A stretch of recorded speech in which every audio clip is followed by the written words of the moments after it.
Excellent. So, good evening, everyone. Welcome to this webinar on training to learn, or engaging learning, as it says on screen. We're going to kick off with some introductions and then talk a little bit about the purpose of this evening. So, for those who don't know me, I'm James. I'm the Transformation Lead for Essex. I'll now hand over to Jan. I'm Jan Deere, and I'm the County Training Manager, and I'm also on the Transformation team as the subject matter expert for training. Hi everyone, I'm Tilly. I've joined the Transformation team looking at tech and data.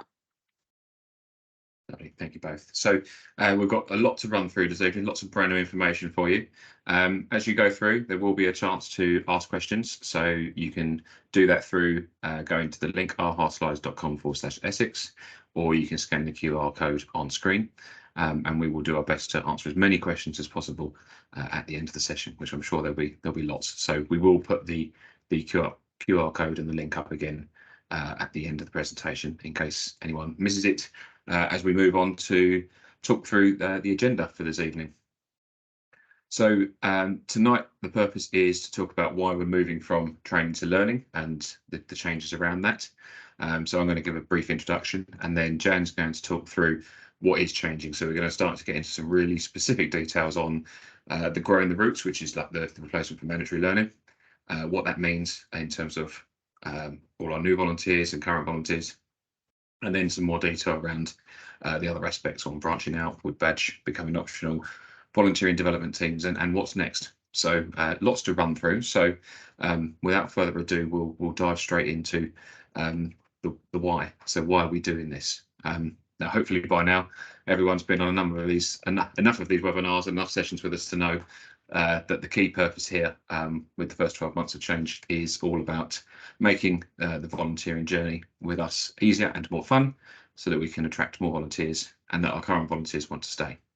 And that's all with the ambition of reaching our North Star, which is more young people gaining skills for life as part of the Skills for Life strategy through to March 2025. So specifically in terms of learning, and what research was done beforehand, there was a huge amount of external and internal research done with current and past volunteers through a variety of forms, whether it be focus groups, surveys, or otherwise, including some independent research that was commissioned by headquarters, along with a joint team of volunteers and staff. So there's been a huge amount that's gone into this to get us to this point, and it continues to evolve and be built based on feedback all the way through this year and into the next few years.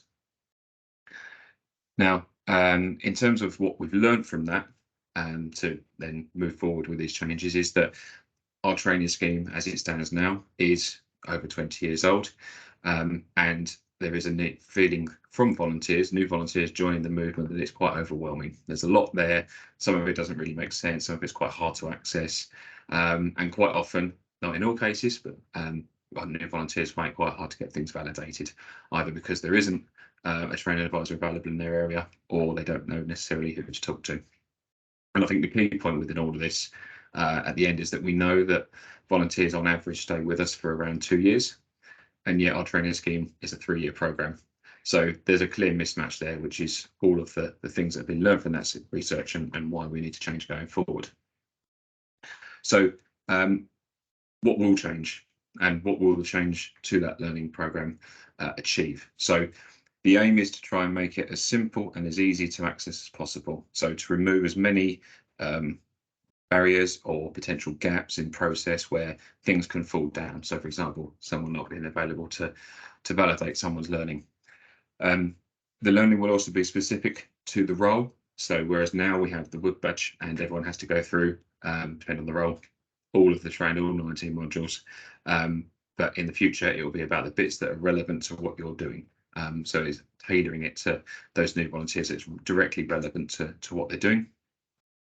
And within that, making big improvements in the accessibility of our online digital tools and the ability for people to take part in that training, and to modernise it, as we've said, because it has been there for a long time. So that doesn't necessarily include the management and learning support, but the main core training scheme as it stands has been around for that length of time. And we want everyone to have a much better experience that is led through their single log on and their sign on to scouts.org.uk through the new system when that comes in February 2024. So there's a lot there to just try and simplify it, make it easy to do, and to enable the volunteers to do as much of that themselves without having to rely on others. So finally, the last bit from me is what is changing within that. So Jan is going to go through all of this in a lot of detail, but the main thing is there's two key parts to the new learning scheme, and that's growing roots, which is the replacement for mandatory training as it stands today, and branching out, which is looking at the wider learning piece and what might come with the wood badge. And as part of that, how that gets structured. So lots of you will have seen our Simplifying How We Volunteer webinar, or been part of district cohort workshops. I've got one coming up, or thinking about how the new structures work. Hopefully you will have seen within the district and county teams, we have these new volunteering development teams. And Jan is absolutely the right person to be talking us through what those are and why learning is a key part, along with other things, of those teams going forward. So without further ado, I'll hand over to Jan to take us through it all. Okay, the next sort of 30 odd slides will try to put into some context exactly where we are and what we're doing. So the first bit is about digital learning. So to support the delivery of the learning, there will be this new digital learning system, so that when a new volunteer joins us, they will actually access the learning through the new digital learning system. This will actually help us because it will simplify the recording and management of the learning, including the compliance. At the moment, somebody goes onto the system, they do the module, they print off their certificate, they send their certificate to someone, somebody goes into Compass and then updates it. The new digital learning system will allow that person to actually do that training online, validate it online, and it will automatically update their record. The content itself will be written in such a way that it'll be accessible to all. And we're using the new Universal Design for Learning guidelines. And we're also looking at web content accessibility guidelines. So it will consider lots of people with different barriers to learning and reducing those barriers. So colours, alternative images, text, subtitles, and short sentences, so that people can actually go through the learning on a much easier basis. We've always talked about digital first, but not digital only. Whilst on the majority of cases, people will actually go into the learning system, access their learning online and do everything within the system, there will be support available for people to actually use the digital tools guided by somebody else to help that person with additional skills to actually get them onto the digital platform, or where there is really some difficulty in actually doing the digital system, some non-digital training will take place. In effect, this will be exactly the same content as the digital system, and it will just be a trainer working through the digital program with somebody who's not used to using digital tools.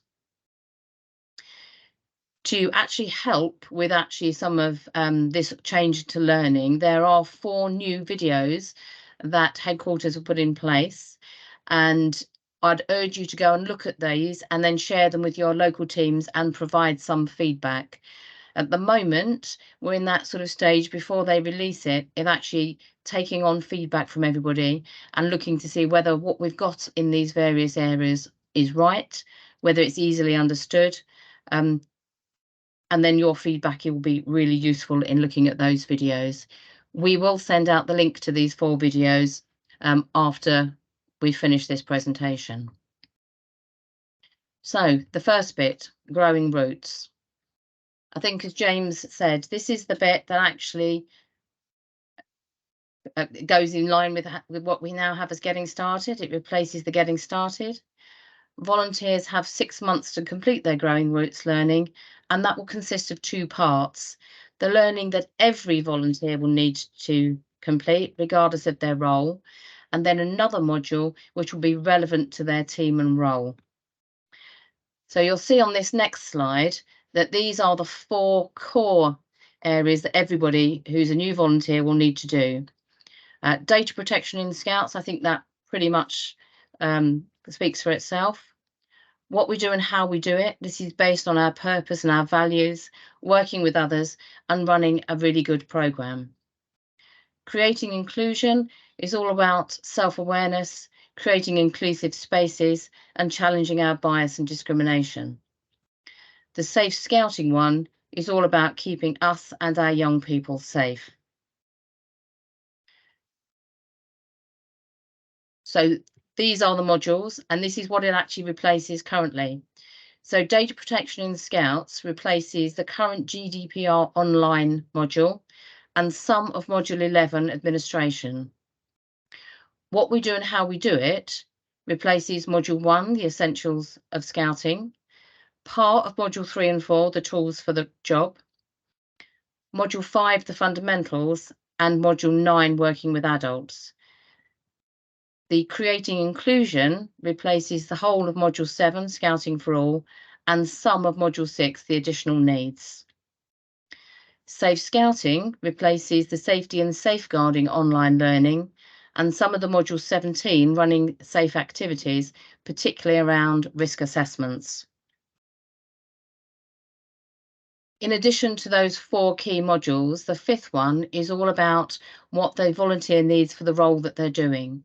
So if they're a section team member, then they will actually be getting a module called Delivering a Great Programme. If they're actually a lead volunteer or a team leader, they will have the module Leading Scout Volunteers. And if they're a trustee, they'll have the model Being a Trustee in Scouts. So what does that replace? Well, Delivering a Great Programme replaces 12A and 12B, the Delivering a Quality Programme and Programme Planning. Parts of module 14, supporting young people. Parts of module 15, promoting positive behaviour.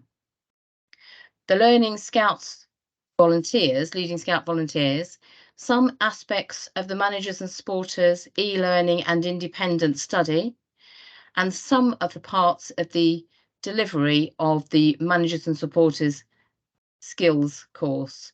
And that's getting the content to them much earlier than waiting for them to go on the skills course.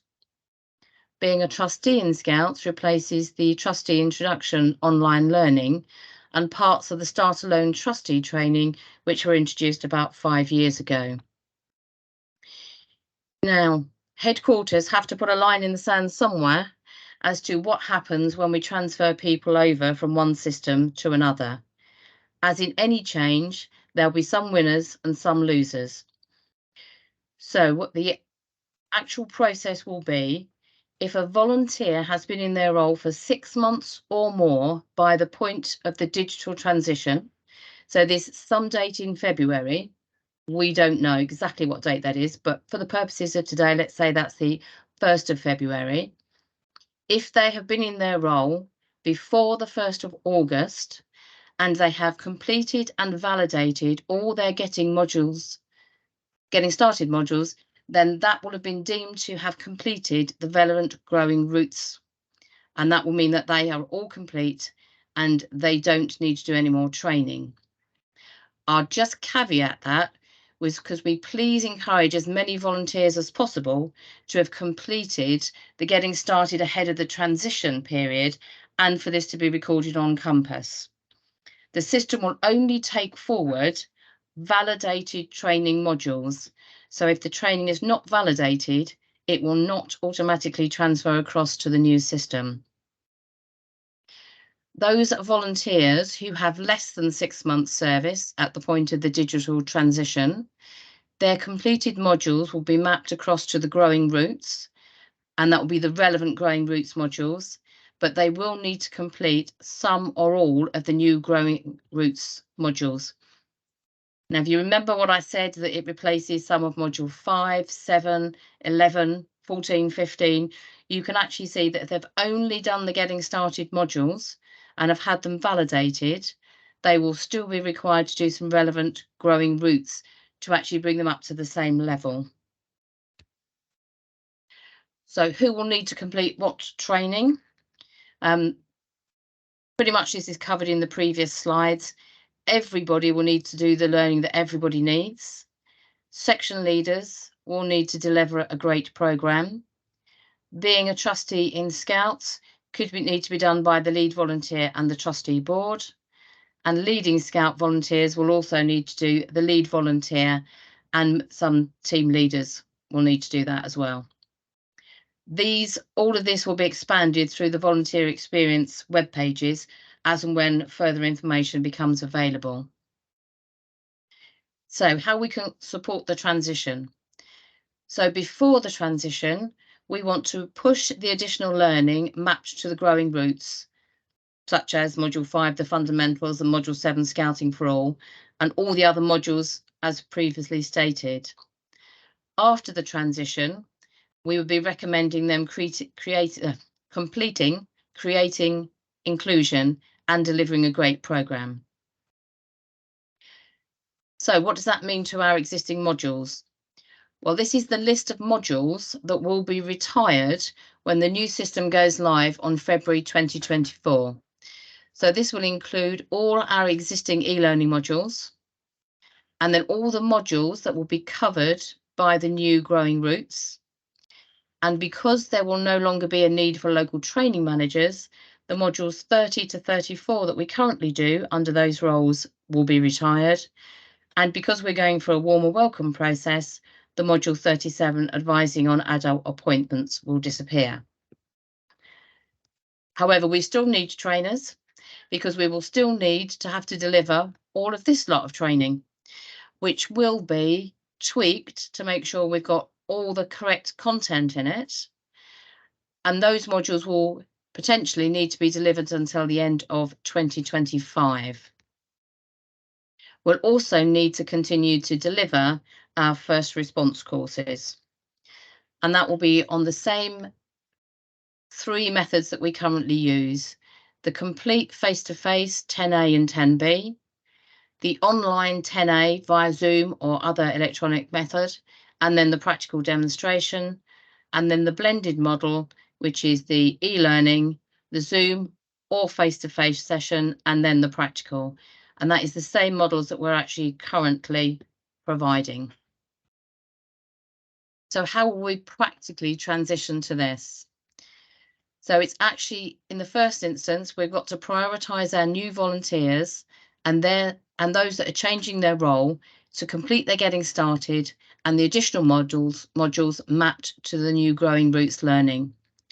But at the same time, we have to continue delivering our existing training, existing personal learning plans, and the Wood Badge modules. Everything continues until the digital system launches. When the digital system launches in February 2024 and afterwards, the growing roots replaces the getting started and the mapped modules. LE volunteers with outstanding growing roots learning will need to complete the new e-learning, and the Wood Badge is no longer mandatory. Some current modules will continue to be delivered locally to enable people to get their Wood Badges if they wish to continue along that route. So what happens if you don't fall into any of those learning groups? For those in volunteer development teams, program teams and support teams, the training might look a little bit different. You will still have to do all the learning that everybody does, the data protection, the safe scouting, who we are and what we do, but there will be some specific task related learning. So for example, if you are a first aid trainer, there may be some training that you need to undertake to continue in that role. There will be learning around the welcome conversation, and there will be some accreditations that go along with some of the roles that people already do. It doesn't stop people wanting to learn and engage in further training if they wish to. So that's all the growing roots and the transition. So if we look at that as a tree, these are the bits that go underground. The branching out bits are all the bits that are then voluntary and people can do if they wish to. This will take learning beyond the growing roots, so it may be that it contains more information. It could be that they are about various different subjects, and the majority of it will be online, although some modules For example, the practical camping skills will be delivered as a face-to-face course. So this is the picture where you've got the grain roots underground branching out on the top.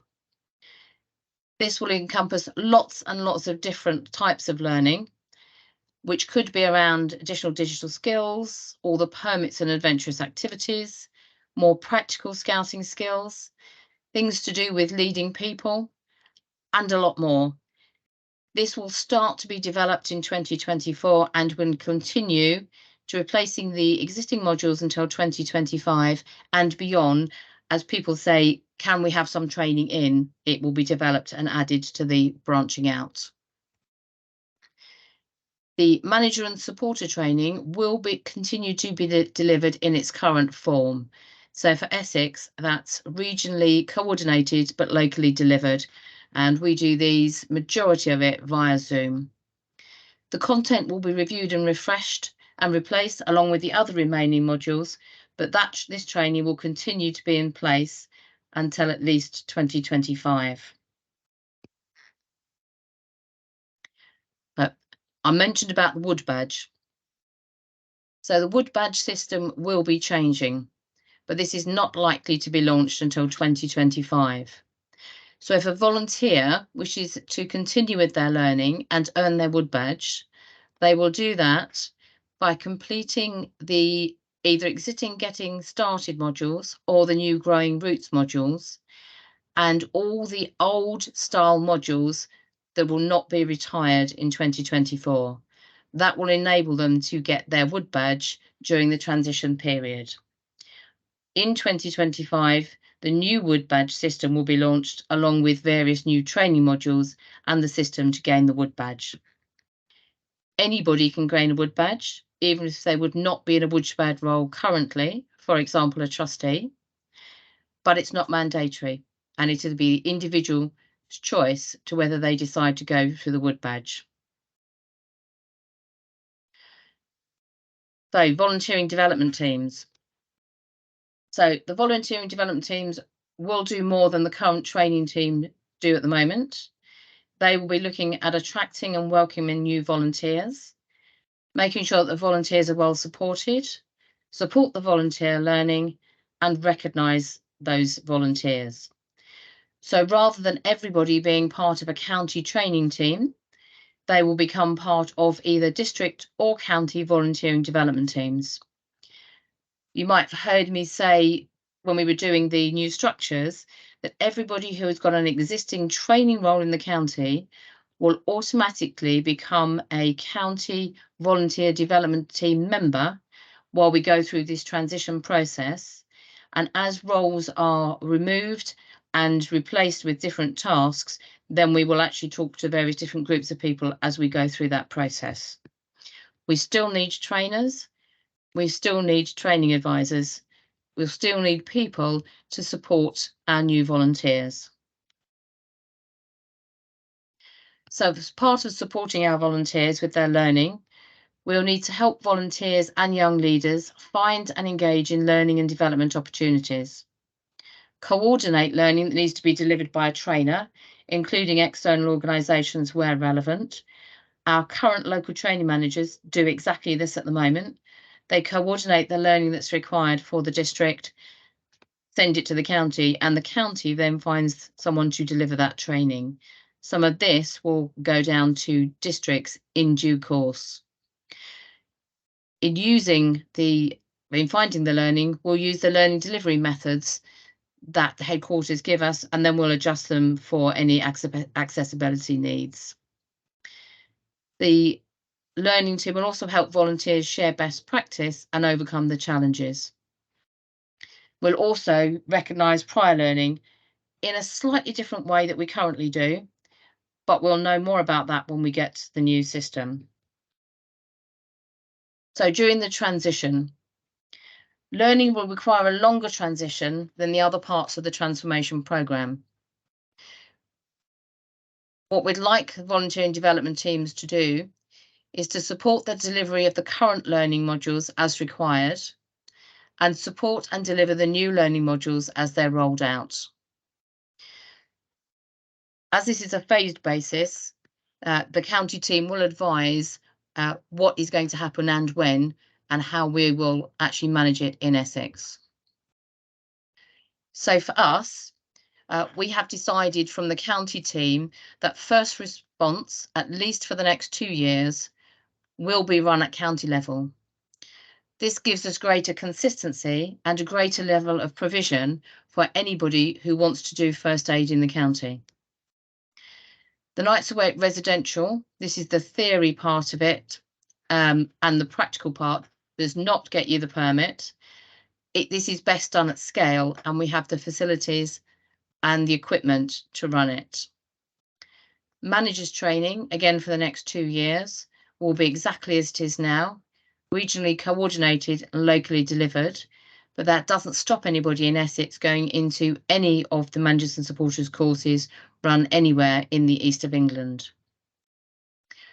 The county will also support the learning for any new county team leaders or team members, and will keep the responsibility for any unchanged transition items, the old modular courses. Districts, through their volunteer development teams, will support learning for any district and group team leader or team members. They will take on the responsibility for the new learning activities when provided by headquarters. They will undertake the coordination of face-to-face and Zoom training course provision, either through the volunteers or third parties, where digital first principles are not possible for a volunteer. This might still be done from a county perspective or a group of districts, depending on the numbers, because again, if it's only 1 or 2 per district, it might be better done as a group of districts or through the county. So what's next? So in 2023, the Growing Roots modules will be written and tested. In 2024, those Growing Roots will be in the system ready for new volunteers from February 2024, and the branching out modules will start to be written. In 2025, there will be the branching out modules that will replace the current modules that we have in the system.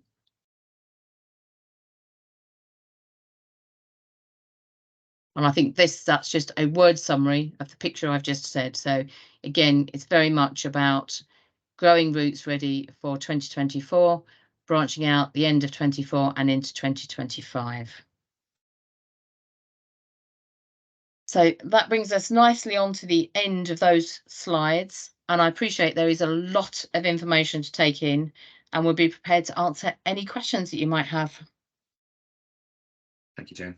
That's great. That was a lot to get through, like you say, in a short space of time. So if anyone didn't capture the QR code at the start of the session, or the link directly to the web page, then it's on screen for you now. So please use those and fire your questions away, and Tilly will kick us off with the first set.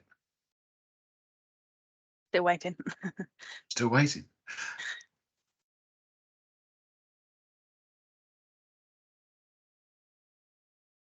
There's a lot to take in, so I imagine that most of go, okay, what does this mean? And then starting to formulate those questions. So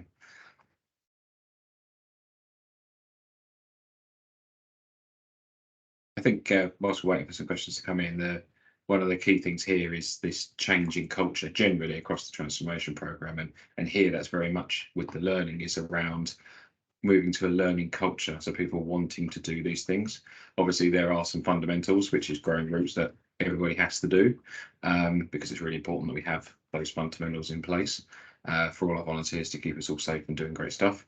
But everything else is around, okay, well, I now would like to perhaps take the young people away for a Nights Away experience, or to go rock climbing, or whatever it might be, you know, so, and they can choose to take on that extra learning either for individual parts or for the whole optional wood badge entirely. So I think that's a key point to stress. So if people want to do the wood badge, it's still very much there, still very much has lots of value to it, and all the tradition that goes with it. One has to come in. What's going to happen to ongoing mandatory learning, i.e. safety and safeguarding? So the Safe Scouting module is the module that will continue to have to be renewed every 3 years. There is no change in the timing of it. And if you have done safety and safeguarding as individual modules, and there are quite a gap between them, you will need to do the safe scouting module when the first of those modules is up for renewal. Thanks, Jan. Next one we've got is, how will TAs be managed if the sorry, it deleted itself.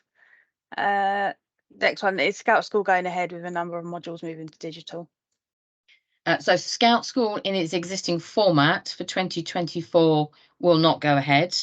The view will then be that we will run smaller events around the county, looking at those modules that will still be required, but it will be as required by the districts rather than the county telling people that that's what we're going to run. So there will be a slightly different way of providing that provision. So it's a very much a, if you tell us you want it, we'll put it on, rather than we're going to tell you what we're going to put on. Thanks, Jan. Next one I've got is, what roles will now require managers and supporters training, just lead volunteers? Question mark. It's, yes, lead volunteers. So that will actually be group scout leaders, district commissioners, county commissioners, as they currently are, plus team leaders if you have a structure in the district or county that will appoint team leaders. So if I look at the county structure, we will have a volunteer development team lead, and then underneath that we will have a training to learning, a first aid, recruitment, and awards and recognition. All of those people will need to do the leading volunteers. Next one that I've got is, if prior learning is being recognised, and why is first response staying the same and not allowing qualified paramedics, etc., to be to bypass the scout training? They have the training regularly for work. We can do that already. We just need to know the date of their qualification, and we update Compass. There's no reason for them to actually do the first response course. Same as the people who have first aid at work. We just need to make sure that the syllabus that they do conforms to the scouting syllabus. And if it does, we'll sign it off immediately. If it doesn't, we'll provide that additional learning if required. Next one is, leaders that have been in the system for years but only have done getting started, will they need to do 5, 7, etc.? If they've been in it for longer than 6 months, there is not a requirement for them to do anything else apart from getting started. So whilst we might want to encourage them to do it, there isn't a need for them to do it. Response to one of your answers is, some districts are not aligning with that for first response. Not quite sure I understand the question. I think if there's a specific example, then drop us an email afterwards and we can look into that for you. I don't have any more for the minute. Okay. I guess one of the other points to draw out is the new growing roots learning is a complete rewrite as well. So something that headquarters have been keen to stress in the conversations we've been having with them is that please don't assume that because it's bits of or exact replicas of the current ones that it will be exactly what it is today. They are rewriting those and they're going through alpha and beta testing, and I believe there'll be opportunities to get involved with that testing as the year progresses. So there will be lots of new stuff in there. So if you've got the example where someone doesn't have a requirement to do extra because they've been in the role for years, it could be good to go and refresh and go and do those new modules, see what they're all about, what's changed since they've last done it, bring yourself up to date and share that new stuff that's in there, because there are elements in there that are not in the current scheme. So it's always beneficial to do that. And then when you've got new volunteers to support, you also then know what they're going to be experiencing. So there can be that cross sharing of knowledge and expertise within sections as well. So very much encourage people to go on when that's available when the new system comes. I've got another one that come in that says, I have a young leader that turns 18 in January and will have done his getting started before then. Is this treated as prior learning, or will they have to do all of the growing roots courses? I believe, from what I understand, they will have to do all the growing roots because it is a different content to what is currently under module A to K in the young leaders. James, could we actually send that question up to HR headquarters so that we actually get a definitive response? Of course, yeah. Another one I got, will the slides be available to people on the call? Yep, these slides will be part of the recording, and then you'll be able to download and re-listen to the webinar. Next one is there have been very few Module 5 courses put on for the past few years. Some teams didn't include the module in getting started, others don't. Should everyone joining now be doing it? They should, so they understand the fundamentals of Scouting. I don't have anything else.